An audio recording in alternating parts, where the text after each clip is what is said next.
आज मैं आपके साथ शेयर करने जा रही हूँ बिल्कुल रेस्टोरेंट जैसे कि आप होटल में देखते हैं। व्हाइट सॉस पास्ता बच्चे या बड़े सभी का ही फेवरेट है। ऐसे तो पास्ता घरों में हर कोई बना लेते हैं, बाकी वो स्वाद नहीं आती है जो आप होटल रेस्टोरेंट से ऑर्डर करके खाते हैं। आज मैं सारे रेसो प्रॉपर तरीके से बताऊंगी और रेस्टोरेंट के सीक्रेट टिप्स बताऊंगी। आप घर बैठे बैठे इतनी tasty creamy white sauce pasta मिनटों में तैयार कर लेंगे बहुत आसानी से। Hello guys, good morning. अपनी कुक डेली चैनल में आपका बहुत बहुत स्वागत है। आज की वीडियो पसंद आती तो प्लीज मेरे चैनल को लाइक कीजिएगा, शेयर कीजिएगा। चैनल पर आप नहीं होता सब्सक्राइब कर लीजिएगा। तो चलिए एक न्यू रेसिपी शुरू करते हैं। Super tasty super creamy white pasta बनाने के लिए यहाँ हम लेंगे 2 कटोरी पास्ता। ये हम मैक्रोनी पास्ता ले रही हूँ। आपको तो पता ही है कि ये मैक्रोनी पास्ता बच्चों को बहुत पसंद आता है। आप चाहे तो यहाँ कोई भी पास्ता यूज कर सकते हैं। कई तरीके के पास्ता आती है, जो आपको पसंद आती है वो यहाँ ले सकते हैं। अब सबसे पहले हमें पास्ता को उबालना होगा। पास्ता उबालने के लिए गैस के ऊपर हम एक कढ़ाई में काफी सारी यानी 1 लीटर पानी पहले से ही उबालने के लिए रख दिया था। ये देखिए एक उबाल पानी में आ गया है। जब तक कि पानी उबालने न लग जाए तब तक हम पास्ता को नहीं डालेंगे। जैसे इस तरह से एक उबाल पानी में आ जाए, बढ़िया से उबलने लग जाए, फिर इसमें डालिए 1 छोटी चम्मच नमक। ये सारी चीजें हम स्टेप बाय स्टेप बता रही हूँ जिससे आपके पास्ता परफेक्ट कुक हो। कई बार होता है ज्यादा कुक होने के बाद वो मैसी सा हो जाता है, तो आप पूरे वीडियो को देखिएगा, बिल्कुल बढ़िया आपके पास्ता बनेंगे। साथ ही डालेंगे 1/4 छोटी चम्मच ऑयल, जिससे पास्ता आपस में चिपके नहीं या बढ़िया इसमें साइन आ जाए। यहाँ सबसे जरूरी पॉइंट है कि बहुत ज्यादा यहाँ ऑयल नहीं डालिएगा, सिर्फ 4 से 5 बूंद डालिएगा। ज्यादा ऑयल डल गई तो आपके पास्ता चिपका सा हो जाएगा। जब आप व्हाइट सॉस के कोटिंग करेंगे तो उसमें नहीं होगा, तो यहाँ पर ध्यान से आप डालिएगा 4 से 5 बूंद के करीब। और पानी भी बढ़िया से उबल गई है। पानी इस तरह से बढ़िया से उबल जाए, फिर इसमें हम डालेंगे 2 कटोरी पास्ता। पानी में पास्ता डालते ही आप 1 से 2 बार इस तरह से पलटा से मिक्स कर दीजिएगा, जिससे क्या होगा ये आपस में चिपकेगा नहीं। ये देखिए पास्ता भी अपना स्टार्च छोड़ना शुरू कर दिया है। अब इसी तरीके से मीडियम फ्लेम पर पकने देंगे। यहाँ हम सबसे ज्यादा सोचते हैं कि पास्ता कुक हुआ है कि नहीं, कितना और पकाना है। आप यहाँ पर एक पास्ता के पीस उठाइए। इस तरीके से पास्ता के पीस के आप कट करके देखिए। जब आप इसे कटेंगे तब आप देखेंगे तो ये थोड़ा सा व्हाइट सा दिख रहा है। इसका मतलब कि पास्ता 80% पक गया है, अभी इसमें 20% कसर है। इसका मतलब कि ये पास्ता तैयार हो गई है। इससे ज्यादा पकाएंगे तो मैसी सा हो जाएगा। बाकी के कसर बचा हुआ है तो हम व्हाइट सॉस के साथ पकाएंगे। अब हम इसी स्टेज पर गैस को बंद कर देंगे। एक छन्नी में पास्ता को छान लेंगे।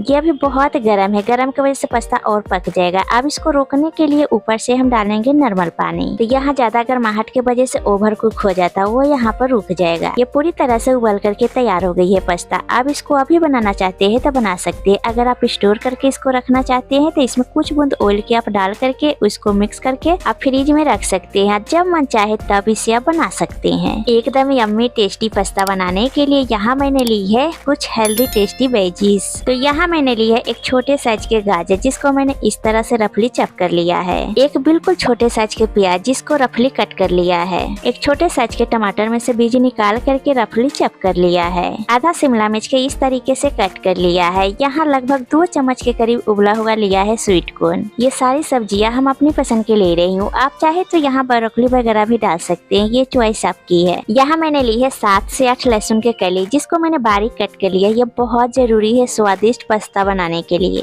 चलिए गैस की तरफ चलते हैं। गैस के ऊपर चढ़ाएंगे एक पैन में मैं डाल रही हूँ 1 छोटी चम्मच बटर। आप चाहे तो ऑयल भी डाल सकते हैं। बटर गर्म होते ही सबसे पहले हम डालेंगे प्याज और गाजर। गाजर को हल्का लो टू मीडियम फ्लेम पर भून लेंगे। अब दोनों चीजों को साइड में करेंगे। अब इसमें डालेंगे बारीक कट किया हुआ लहसुन। तो लहसुन आप पहले डाल लीजिएगा, लहसुन डालना हम भूल गए थे गाइस। लहसुन के आप बिल्कुल भी ज्यादा कलर चेंज नहीं कीजिएगा, हल्का सा भून के फिर सब्जी के साथ मिक्स कर लीजिएगा। और गाजर प्याज को भी हल्का सा हमें मीडियम फ्लेम पर भून लेना है। बहुत ज्यादा सब्जियों को कलर चेंज नहीं करना है, न ही ज्यादा हमें भूनना है। 1 मिनट हो गई है, ये आप देख सकते हैं। प्याज गाजर हल्की सॉफ्ट हो गई है। अब हमें इतने तक पकाना है, बस इससे ज्यादा हमें नहीं पकाना है। अब सारी सब्जियां यहीं पर डाल देंगे। कैप्सिकम, स्वीट कॉर्न, टमाटर, और ये कितनी सुंदर रंगी बिरंगी सब्जियां लग रही है। और इसको भी हल्का भून लेंगे। फ्लेम के यहाँ लो टू मीडियम रखेंगे। अगर मेरे चैनल को अब तक सब्सक्राइब नहीं किए तो फटाफट सब्सक्राइब कर लीजिए। साथ ही घंटी के प्रेस करके दबा दीजिए, जिससे आपके पास नोटिफिकेशन जल्दी पहुंच जाएगा। यहाँ शिमला मिर्च वगैरह डालने के बाद में हमें उतने तक पकाना है, फिर हल्की ये सॉफ्ट हो जाए। बिल्कुल पूरी तरीके से नहीं पकाना है, न ही सारी सब्जियां के कलर चेंज करना है। अब सब्जियां फीका न लगे, इसमें डालेंगे आधी छोटी चम्मच नमक और अच्छे से मिक्स कर लेंगे।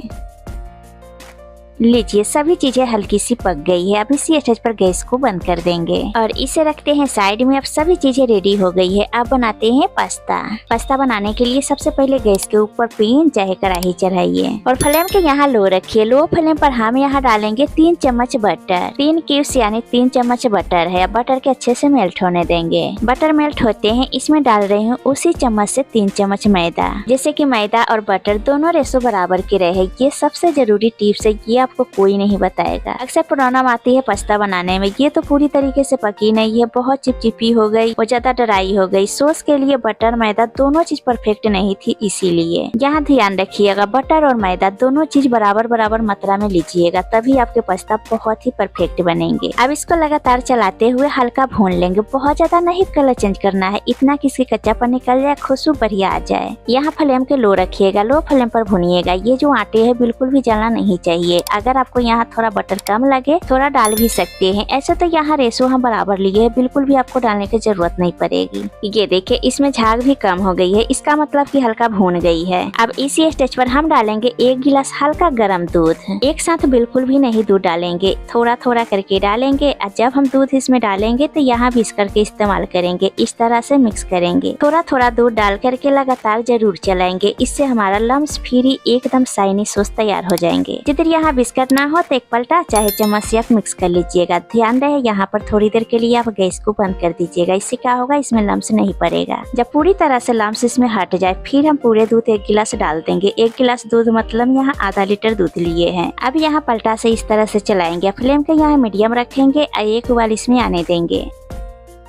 अब 1 उबाल आते हैं, इसमें डालेंगे आधी छोटी चम्मच ओरिगेनो, आधी छोटी चम्मच पिज्जा सीजनिंग। यदि आपके पास पिज्जा सीजनिंग ना हो तो पिज्जा सीजनिंग की जगह 1 छोटी चम्मच ओरिगेनो आप डाल दीजिएगा। आधी छोटी चम्मच चिली फ्लेक्स, आधी छोटी चम्मच काली मिर्च पाउडर। इससे बहुत बढ़िया फ्लेवर आता है। ये सारी चीज किसी भी सुपरमार्केट में आपको मिल जाएगा, चाहे तो आप ऑनलाइन भी परचेस कर सकते हैं। बिल्कुल हम लो फ्लेम पर पकाएंगे। ये देखिए कितनी शाइनी सिल्की हमारी सॉस बन रहे हैं। अब इसी स्टेज पर मैं इसमें डाल रही हूँ 2 क्यूब्स परोसी चीज। आप चाहे तो चीज स्लाइस आती है ना, वो भी यहाँ पर डाल सकते हैं। चीज डालने से परफेक्ट एकदम क्रीमी क्रीमी सॉस तैयार होंगे। जो आप होटल रेस्टोरेंट में पास्ता गाढ़ी गाढ़ी क्रीमी देखते हैं ना, बिल्कुल वही पास्ता घर में तैयार होंगे। अब इस तरीके से ग्रेटर से आप कद्दूकस कर लीजिए। एक चीज पूरे हम ग्रेट करके डाल दिए हैं, दूसरे चीज में से थोड़ा बचा लेंगे गार्निशिंग के लिए। अब अच्छे तरीके से लो फ्लेम पर मिक्स करेंगे। ये एकदम क्रीमी क्रीमी सॉस दिख रहे हैं। अब ये कैसे पता चलेगी कि सॉस कितना पका है, परफेक्ट कंसिस्टेंसी बनी रहे, उसके लिए आप लीजिए 1 चम्मच पूरे सॉस में इस तरह से अच्छे से डिप करें और उसके बाद इसके बैक साइड से देखिए, उसके बैक साइड से इस तरह से कोटिंग लग गया है। तो यहाँ समझ जाइए कि अब हमारी कंसिस्टेंसी पूरी तरह से सॉस की तैयार है। सॉस गिरने के बाद में भी एक कोटिंग चम्मच के ऊपर दिख रहा है। आप यहाँ यही याद रखिएगा, कंसिस्टेंसी सॉस के इसी तरह के रखिएगा। और ये देखिए इसका टेक्सचर एकदम क्रीमी क्रीमी स्वादिष्ट तैयार हुई है व्हाइट सॉस पास्ता बनाने के लिए। अब इसी स्टेज पर हम डालेंगे हमारी तैयार सारी सब्जियाँ।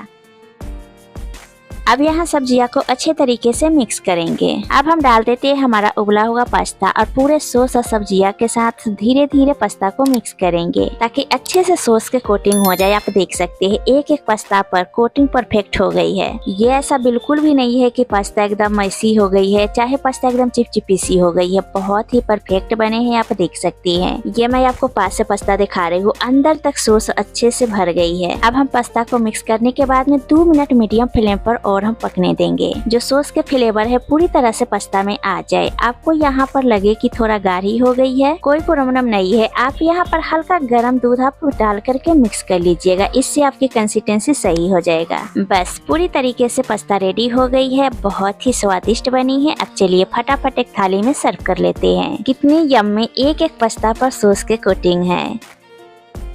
अब पास्ता के ऊपर से थोड़ी सी हम चिली फ्लेक्स से गार्निशिंग कर देंगे या थोड़ा ओरिगेनो से। लास्ट में ऊपर से डाल देंगे थोड़ा सा चीज। तो ये लीजिए बिल्कुल तैयार है हमारा restaurant style white sauce pasta. ये है बनाने के परफेक्ट तरीका। जितना पास्ता है उतने सॉस के कोटिंग है, ड्राई बिल्कुल भी नहीं है। एक एक रेशो आपको यहाँ पूरा बताई हूँ। बिना टेंशन के घर पर आप आसानी से व्हाइट सॉस पास्ता बना सकते हैं। ये खाने में बहुत ही टेस्टी लगता है। मेरे तरीके से आप जरूर बनाइएगा। उम्मीद करती हूँ कि एकदम creamy creamy yummy white pasta के वीडियो आपको बहुत पसंद आई होगी, हमें प्यारा सा कमेंट करके जरूर बताइएगा। अगर आज की रेसिपी आपको पसंद आती है तो प्लीज मेरे चैनल के लाइक कीजिएगा, शेयर कीजिएगा। चैनल पर आप नहीं होता सब्सक्राइब कर लीजिएगा। इंस्टा और फेसबुक से मेरे वीडियो को देख रहे तो लाइक कीजिएगा, फॉलो कीजिएगा। फिर मिलते हैं एक न्यू रेसिपी के साथ। अभी के लिए बाय गाइस।